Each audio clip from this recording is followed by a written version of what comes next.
எப்பொழுது பார்த்தாலும் அல்லாஹ் அல்லாஹ் அல்லாஹ் அல்லாஹ் என்றே சொல்லிக் கொண்டிருப்பார்.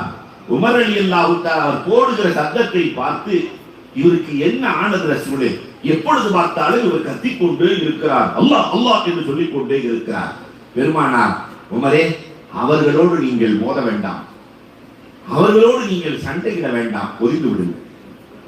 காலங்கள் ஓடுகிறது.